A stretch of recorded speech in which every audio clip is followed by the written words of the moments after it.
One of the most intriguing questions in the Bible is, where did Cain get his wife?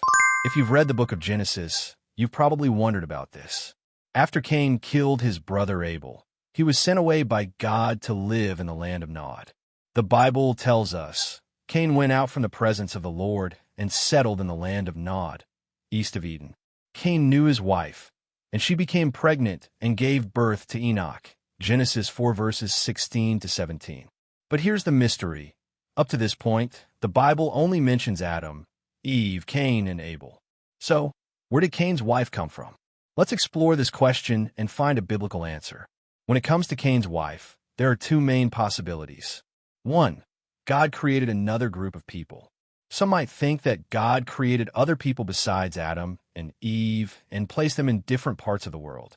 According to this idea, Cain's wife could have been one of these people.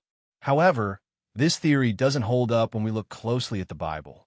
In Genesis 3 verse 20, Adam calls his wife Eve because she would become the mother of all the living.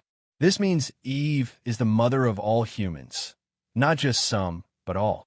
The Bible makes it clear that Adam and Eve were the first humans, and every person who has ever lived descended from them.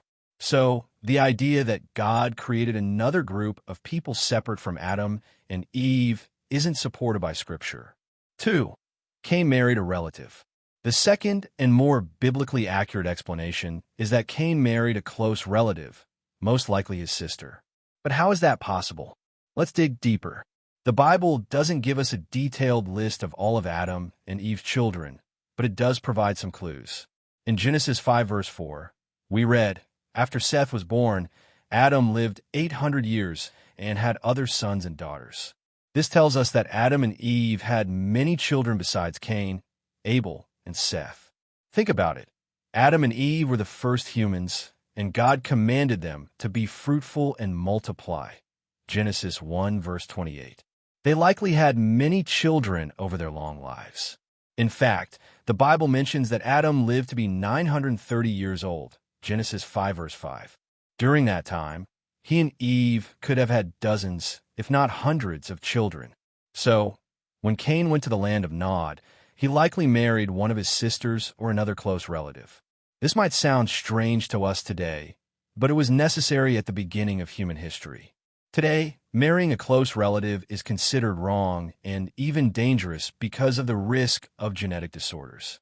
However, at the beginning of human history, things were different.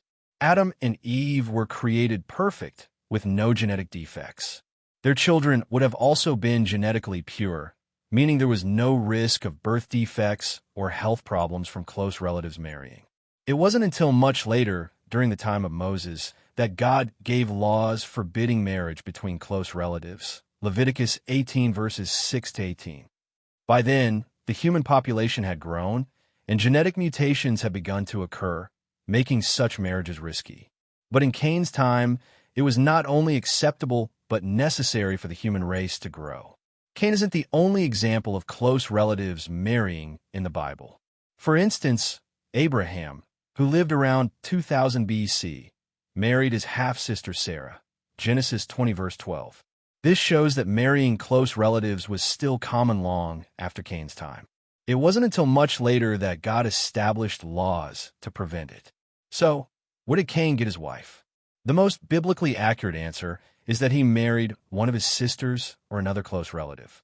Adam and Eve had many children, and in the early days of humanity, marrying a close relative was not only acceptable but necessary for the human race to grow and multiply. This might seem unusual to us today, but it's important to remember that the world was very different back then.